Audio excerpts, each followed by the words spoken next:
Assalamualaikum warahmatullahi wabarakatuh.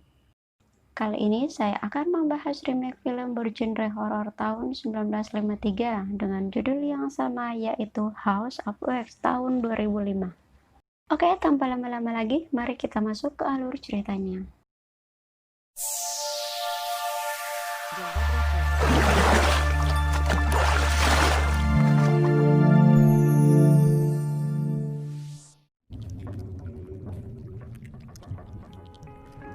Berlatar belakang tahun 1974 yang memperlihatkan seorang ibu yang sedang membuat topeng dari lilin.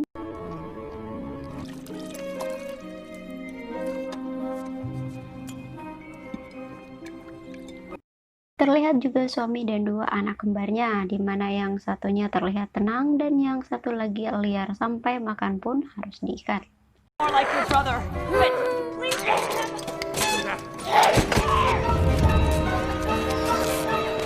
Be quiet. Shut up.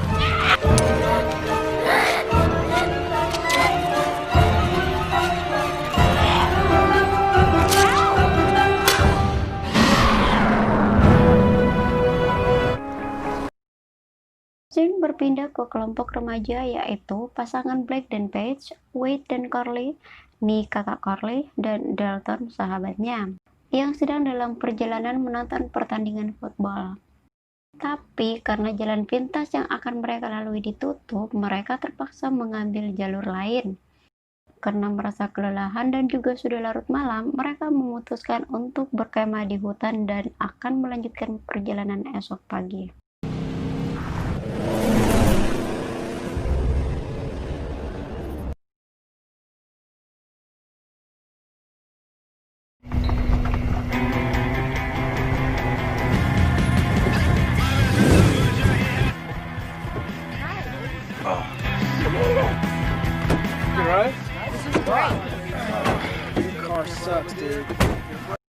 Setelah memasang tenda dan bersantai, mereka mencium bau bangkai yang sangat menyengat yang entah dari mana asalnya. Bad. Lalu tiba-tiba datang sebuah mobil pick-up yang lampunya terus-menerus menyoroti mereka sehingga membuat Nick marah dan melempari salah satu lampu mobil tersebut dengan botol minumannya. Yeah? See here, let's go. Can we help you? Maybe we're on his... I'm serious, man. Turn your lights off on whooping.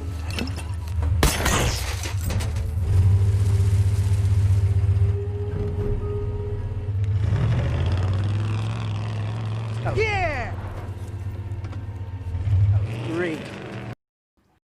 Setelah itu mereka pun beristirahat dan pada malam itu juga nampak seseorang sedang mengintai mereka sehingga membuat Carly terbangun, tapi dia tidak menemukan siapapun.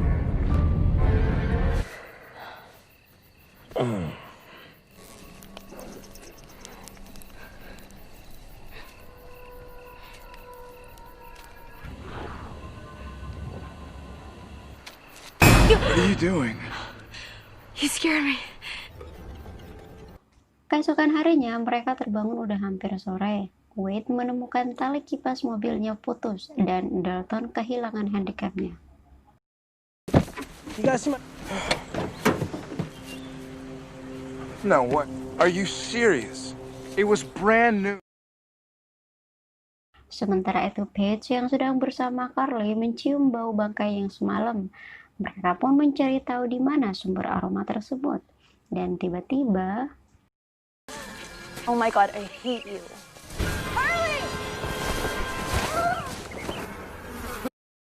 Carly terjatuh tepat di tempat pembuangan bangkai.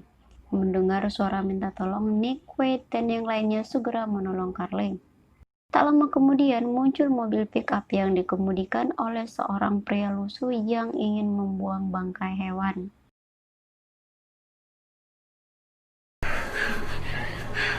The truck from last night? I'm Musty.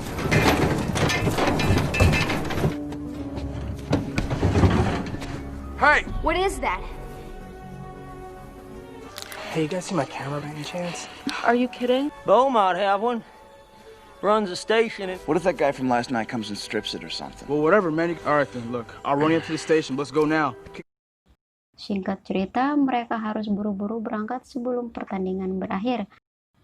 Karena mobil Wade mogok, jelas saja dia tidak akan ikut. Blake yang tadinya akan mengantarnya membeli tali kipas, tapi si pria misterius itu menawarkan bantuan kepada Wade. Dan keputusannya, Blake, Paige, Nick, dan Dalton berangkat terlebih dahulu, sedangkan Wade dan pacarnya Carly akan pergi membeli tali kipas. Dengan alasan tali kipas itu sudah cukup mudah untuk menggiring mereka berdua ke sarang psikopat. Sepanjang perjalanan, Wade dan Carly mencurigai pria tersebut akan berbuat jahat pada mereka, tapi ternyata tidak.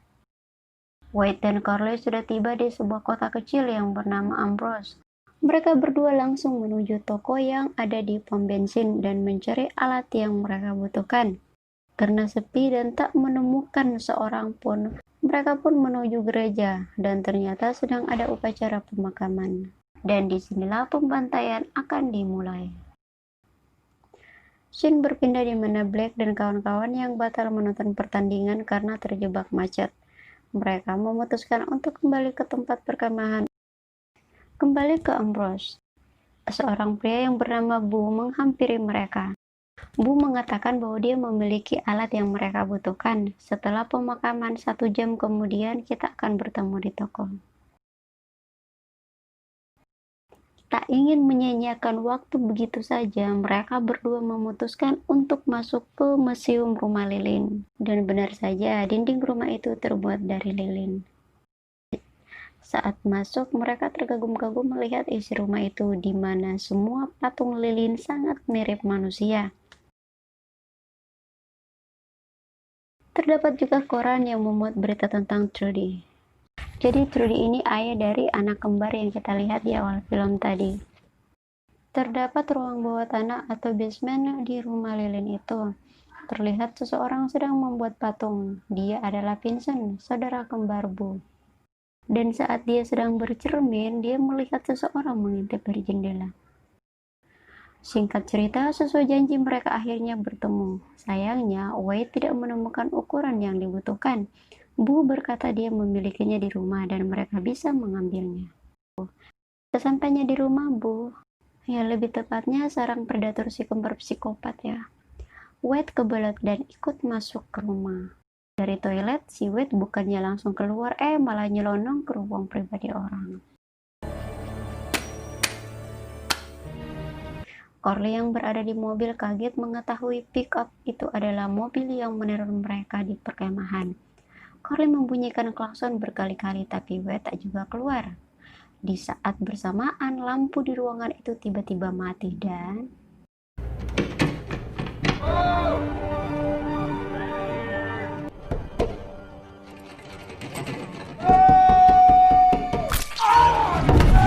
Sebuah gunting langsung memotong pergelangan kaki Wade yang membuatnya terjatuh dan tak bisa berdiri. Carly yang panik karena Wade tidak keluar segera menghubungi kawan-kawannya tapi tak dijawab. Sementara kakaknya Nick dan juga Dalton masih dalam perjalanan menuju tempat mereka. Melihat Boo keluar, Carly mengunci dirinya dalam mobil dengan alasan menunggu Wade datang, yang membuat si psikopat marah.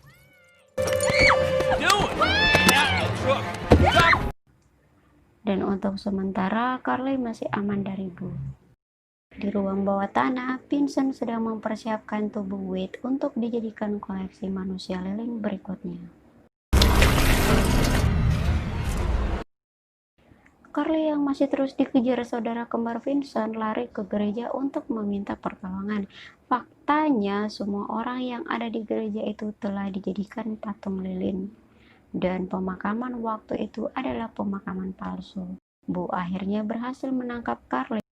Boo lalu membawa Carly dan mengikatnya di ruang bawah tanah.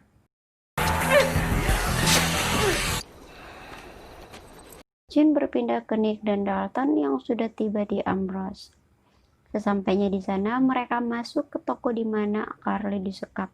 Tapi suara musik membuat mereka tidak bisa mendengar suara Carly. mereka akhirnya berpencara. Untuk menghindari kegaduhan, bibir Carly dilem, lalu Bu keluar dari toko. Nick melihatnya dan menghampiri Bu. Dia bertanya tentang adik dan pacarnya. Dengan santai Bu menjawab dia tidak melihatnya. Mendengar suara kakaknya, Carly terus berusaha melepaskan dirinya dan berhasil melepaskan satu tangan saja. Dia lalu mengeluarkan satu jarinya berharap kakaknya bisa melihatnya. Naas, Bu yang melihatnya langsung memotong jari Early. Karena tak ingin kakaknya pergi dari tempat itu, Carly memaksa melepaskan lem yang ada di bibirnya dan langsung berteriak memanggil nama Nick. Karena ketahuan, Bu langsung menghajar Nick. Untuk saja Nick bisa menghindarinya dan lolos dari Bu. Nick lalu segera mencari keberadaan Carly dan melepaskannya.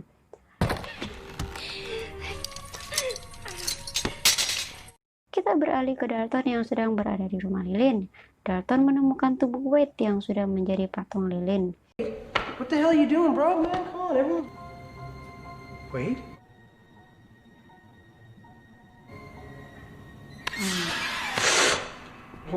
Dia berusaha mengeluarkan lilin dari pipi Wade yang ternyata lilin tersebut sudah menyatu dengan kulitnya.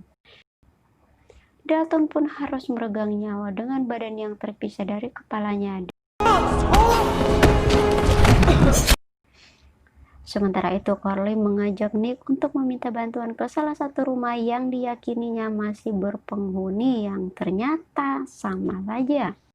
Carly akhirnya sadar bahwa kota itu adalah kota mati yang hanya ditinggali oleh dua psikopat, karena sisa penduduk lainnya telah menjadi patung lilin. Nick yang masih tidak percaya dengan apa yang dilihatnya langsung teringat pada sahabatnya Dalton. Mereka bergegas mencarinya. Nick juga mengambil sebuah crossbow dan tiba-tiba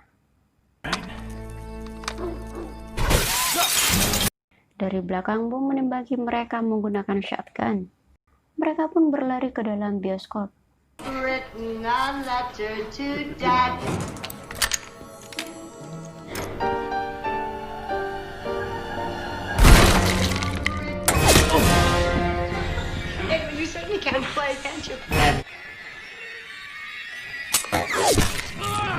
Dan akhirnya Nick berhasil membunuh Bu. Scene berpindah ke perkemahan di mana Paige dan Blake sedang asyik berduaan. Blake membuka pesan suara dari Carly mengingatkan mereka untuk berhati-hati. Naas, Blake harus tewas.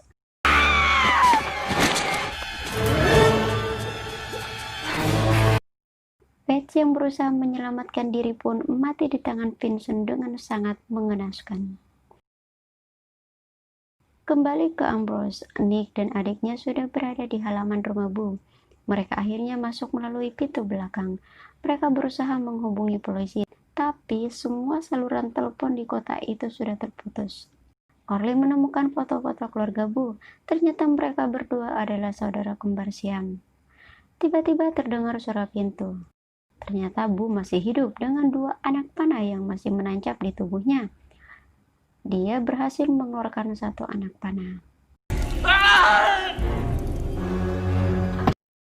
Di waktu yang sama, Vincent juga tiba dengan membawa jasad Blake dan Paige.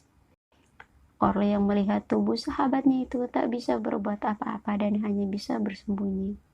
Bu menemukan fotonya yang tergeletak di lantai. Dia akhirnya sadar bahwa target mereka sedang berada di dalam rumah. Carly dan Nick masuk ke ruang bawah tanah. Karena gelap, mereka mencoba menyalakan lampu dengan mengutak-atik siren yang ada di situ. Dan itu membuat si kembar psikopat mengetahui keberadaan mereka. Nick dan Carly juga menemukan tubuh Dalton, tapi tak bisa menyelamatkannya. Nick, please.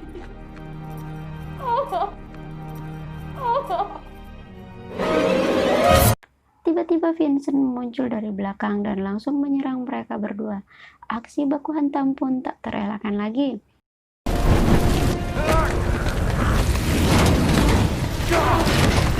Nick menumpahkan wadah raksasa berisi lilin yang membuat Vincent terjebak dan ruangan itu terbakar. Di depan pintu, Bu telah menanti mereka dan terjadi perkelahian lagi di antara mereka berdua. yang membuat Nick hampir saja mati. Untung saja dengan tongkat bisbol, Carly berhasil membunuh Boo.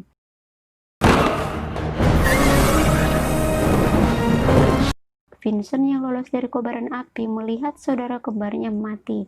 Dia langsung memburu Early.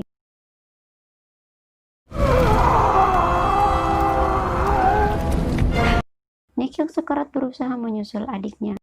Akhirnya mereka berdua berhasil membunuh Vincent dan mereka pun berhasil keluar dari rumah lilin yang sudah terbakar.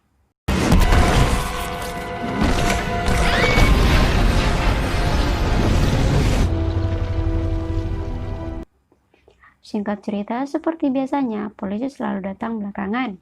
Nick bertanya pada sheriff, kenapa pihak kepolisian tidak mengetahui kejadian sebesar itu? Tempat ini sudah lama tutup dan tak berpenuhi, juga tidak ada di peta. Kalau bukan karena asap, kami tidak akan mengetahui tempat ini, jawab sheriff. Di perjalanan menuju rumah sakit, Nick dan Carly bertemu dengan pria misterius yang melambaikan tangan kepada mereka. Dan di saat yang bersamaan, sang sheriff mendapatkan informasi bahwa sebenarnya Trudy tidak memiliki 2 anak, melainkan 3. Yang artinya si pria misterius itu adalah saudara dari si kembar psikopat. Dan film pun tamat.